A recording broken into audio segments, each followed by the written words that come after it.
What is up, Insomniacs? Midnight Sun 518, back with the final episode, I am so happy to say, for the installation of the SwitchPros 8-button switch panel. I'm sorry that this is a part 3. I'll go into, exactly what the issue was, but I was able to work with SwitchPros and we were able to get everything fixed. It's good to go. It's working amazing. I'll give you a sneak preview. Oh, yeah, it's pretty sick. I'm very happy with this product. I'm extremely happy with the customer service from the company itself, and I really hope that you guys have an easier install than what I did. But if you have the same issues, obviously you can reference this this video, this stream of videos. But 100% reach out to SwitchPros because they'll work with you. Anyways, without further ado, let's get into it. I know you guys want to see what's up, and you guys want to get this installed in your truck. So let's go. My dudes, I have with me here today my new, whatever that thing is called that goes in the dashboard. So it looks a little bit rough on the back here, but that's because it's 3D printed. And so this is going to be what my new mount for the SwitchPros is going to be.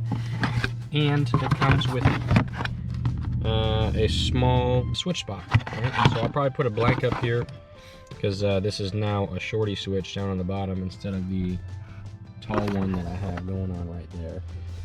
So I'm gonna take off this SDHQ mount, which looks so incredible. I mean, I'm really upset that it's not going to work for me because the look of it is just so much more OEM than this like 3D printed thing. But it's really not too bad. It is what it is, and in fact I could probably sand this a little bit and make it better. So I've been slowly sanding it down. You can see on the inside all the lines and stuff that I'm not sanding because it's going to be behind the plate, the SwitchPros itself. But the rest of it I've been sanding. I still got some little 3D print lines that I got to get rid of here. And I don't really care about that bottom portion because you're not going to see it. I still got to get this upper portion right here and whatnot. But it's looking a lot better. And there it is, all sanded down. So once again, you can still see all the 3D print lines on the inside, but the outside is perfectly smooth. So, except for the bottom, obviously, because once again, I don't really care. I am going to go hit this guy really quick, I think, with a coat of flat black spray paint, because it'll make it just a little bit darker. Got me a base layer paint going on there. Put a little bit of gray on the button. It's going to need a second layer. But, I mean, they're both going to need a second layer. Not too bad, though. I think it's going to look really good when it's all done. Alright, my dudes, so we're back in the car. So we're going to get this guy removed, which is literally just use your trim removal tool, or whatever you have available to you, to kind of walk it around this edge here. And now that this guy is out, we're going to get all these unplugged. We're going to pull the plugs back out, and we're going to put them in to the new one. So we got them all swapped over to the new one, and then this guy, we're just going to plug all the buttons back in. And I know this cable isn't actually doing anything right now, but I'm doing it in preparation for when I do get the puddle pods. So we got all these guys reconnected, but there's another problem, my dudes. So having this button here, you will have to cut plastic in here in order to allow for this switch to slide in. Like I said, I'll probably throw it down here on the bottom, so I'll swap these two such that I don't have to worry about it. But in the future, whenever I get another switch that I want to put up in this corner, I will have to cut that in order to get that switch in there. So okay, so we got those buttons swapped. My SwitchPros is back. Yes, it is. And I'm happy to say they found a problem and they fixed it. So the issue that was brought forth to me was that one of the ground cable connections, and I think it was inside of the 16 pin, was not properly attached, and so it was a little bit loose, and that is why these guys did not work, right? So they received my unit, they threw it on the bench, and they figured all this stuff out, and they also noticed, and they didn't know how, neither did I, that the 8-button panel, I guess, had a little scratch or a dent or something in it, or maybe it was this, I don't know, something had a scratch in it, and straight up they replaced it. for free, which was pretty wild to that they actually did that. So here we are for the third time, back under the hood.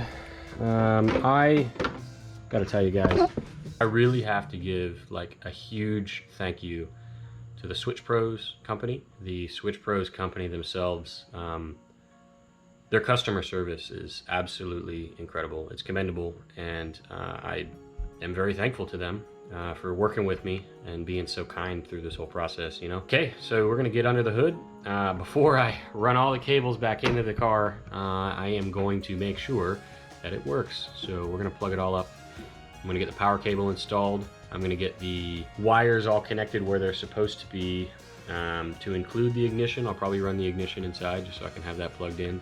And then I'm gonna turn it on and make sure everything powers up. Be right back. So following the same install procedure, I got the ground cable plugged in, and then I plugged the 16-pin connector into the switch panel just to make sure that the ground for the actual SwitchPros itself is installed. And then I got the positive lead thrown on here from the battery, and I gotta say it's flashing, which it didn't do before.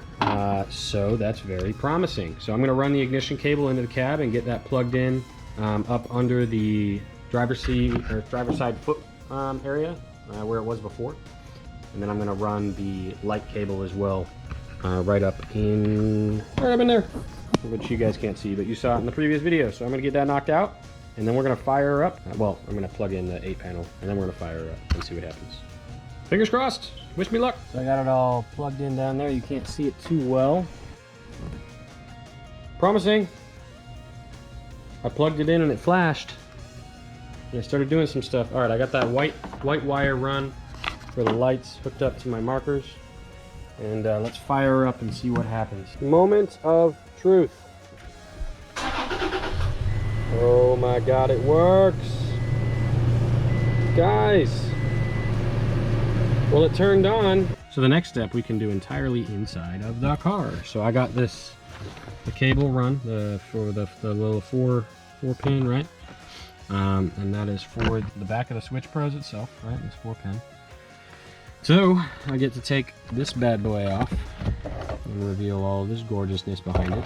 And the SwitchPros is going to sit right in there. The big cable is going to go through the center.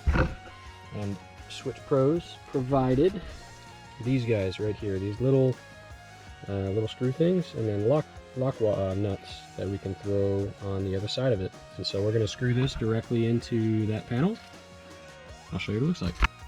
And just like that, all the screws are tightened down and good to go. So we're gonna get this slid into place. And I did, yes, I did go and turn the car on. Very, very hot here in Georgia and humid, and the bugs are eating me alive. So I had to shut the door, and well, everything's all plugged in, so. But positive thing, when I press a button, it turns on, which means that it's energized, which means that it works, which is awesome. So I'm gonna plug in the Raptor lights after I get this guy press fit in here, and then we're gonna see if this actually turns them on. Real quick, we're gonna test the dimming function. So the lights are on right now, so it should get brighter when I turn them off. Ha! Look at that. It works. That is freaking awesome. There it is, all press fit into place. I will have to do something about this blank because it doesn't go all the way in because of that support piece on the back that we talked about in the last episode, or last video. But yeah, all the plugs are in, good to go. All the switches work, which is great. So I'm gonna get the Raptor lights plugged in and we'll see what happens. Okay, my dudes, I got the Raptor lights hooked up to the first slot right there, and they were already connected to the ground. They are off right now, which is already better than it was before. So let's hop in the cab here and see. If we push this button, they should turn on. Huh? Look at that! It works! Oh my God. Oh, this is incredible. Well guys, it has been a journey. I have been working on this project for a little over a month, probably closer to a month and a half. And I mean, a lot of that is travel time with the mail back and forth, but it finally works, which is incredible. And I am so very happy that it does. It looks great. You know, the blue matches beautiful. I'm very happy with how it looks.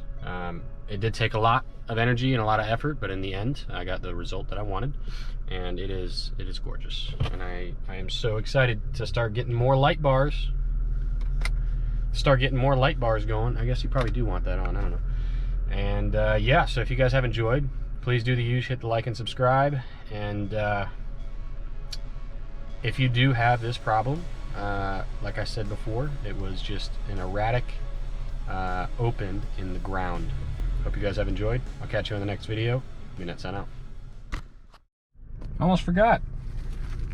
We got to put one of these on here. So I was looking through all of them. There is quite a lot to choose from. And there's one that says grill.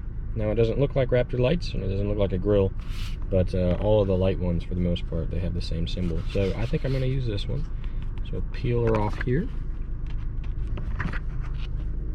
Man, these are thick stickers, aren't they? And then we'll place it like that. There you have it. Grill lights.